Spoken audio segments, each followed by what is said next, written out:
Hey, good morning, Restoration. This past Sunday, in my message, I mentioned that I had a couple New Year's resolutions. One of those resolutions was that I wanted to spend more time in God's Word every day outside of my preparation for the sermon. This past week in the app on the reading plan, we were in Psalm chapter 1, and sometimes I forget how beautiful Psalm chapter 1, verse 1 really is. It says this: "Blessed is the one who does not walk in step with the wicked, who does not stand the same way that sinners do, and who do not sit in the company of mockers. Rather, blessed is the one who delights in the law of the Lord." And it just got me thinking. I think New Year's maybe is a good time to do some evaluation of, hey, who in your life is influencing the decisions that you make? Who in your life is influencing the way you address your spouse or your children or your parents, or the way you manage your money, or the dreams or the goals or the direction that your life has for this year? I want to encourage you.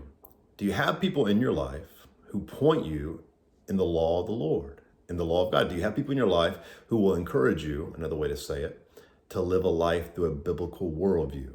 Do the pages of the Bible dictate how I engage in relationships, how I manage my money, how I set my goals for the year?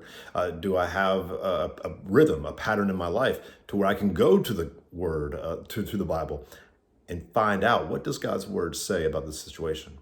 Finally, I would say maybe another way to say that is, am I practicing the ways of Jesus? Which is what this current series is all about. And this coming week, we will look at week number 2 of the series, the difference between a Christian and a disciple. Super important. I want to encourage you to be there. Hey, a few housekeeping things this week. Covenant membership. For those of you who have been through Starting Point and have signed covenants in the past, you know that we wipe the membership roster clean every January 1st. And you should be getting an email soon asking you to sign for 2025 if you still feel this is where the Lord is calling you home as far as church homes go.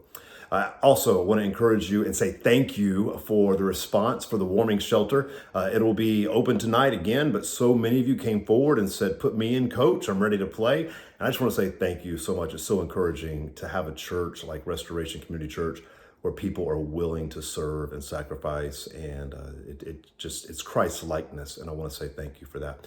Hey, lots of stuff below the video, including Starting Point registration, which I referenced this past Sunday, and want to encourage you to do that if you haven't before.